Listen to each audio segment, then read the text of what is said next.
Weight loss பண்றது கஷ்டமா இல்ல வெயிட் மெயின்டைனிங் பண்றது வந்து கஷ்டமா அப்படின்னு சொல்லி கேக்குறாங்க நிறைய பேரு. ஆனா சொல்ல போனோம்னா வெயிட் லாஸ்ல கூட நம்ம வந்து பாத்தீங்கன்னா இதெல்லாம் கரெக்டா சாப்பிடணுன்ற மாதிரி ஒரு ப்ரொசீஜர் படி இருப்போங்க. ஆனா வெயிட் மெயின்டைன் பண்ணும்போது சரி ஆசைப்பட்டதை கொஞ்சம் கொஞ்சம் சாப்பிட்டுக்கலாம் அப்படின்னு நினைக்கும் போது அளவுக்கு கடந்தெல்லாம் சில டைம் வந்து சாப்பிடுவோம். ஸோ அதனால வந்து பாத்தீங்கன்னா என்னை பொறுத்த வரைக்கும் பாத்தீங்கன்னா வெயிட் லாஸ் பண்றது தான் ஈஸின்னு சொல்லுவேன். ஏன்னா அதுக்கு வந்து இந்த மாதிரி ஃபுட்ஸ் தான் எடுக்கணுன்ற மாதிரி நம்ம ஒரு ப்ரொசீஜர் வச்சிருப்போம் இல்லையா. ஸோ அதை வந்து ரெகுலரா நமக்கு பிடிச்ச மாதிரி எடுத்துட்டு இருக்கும்போது நல்லா போயிட்டு இருக்கும்.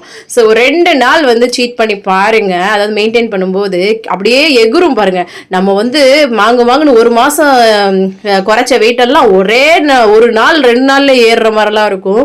ஸோ அதனால வந்து பார்த்தீங்கன்னா ரொம்ப கேர்ஃபுல்லாக இருக்கணும். 2மே ரொம்ப டஃபஸ்டான விஷயம் தான். ஸோ அதனால் எனக்கு என்ன பொறுத்த வரைக்கும் வெயிட் லாஸ்ன்றது கொஞ்சம் எனக்கு வந்து இதுவாக இருக்கும். உங்களுக்கு என்ன மாதிரி இருக்கும்னு சொல்லிட்டு மறக்காம கமெண்ட்ஸில் சொல்லுங்க. சரிங்களா? இந்த மாதிரி வீடியோஸ்க்கு நம்மள ஃபாலோ பண்ணிக்கோங்க. பாய்.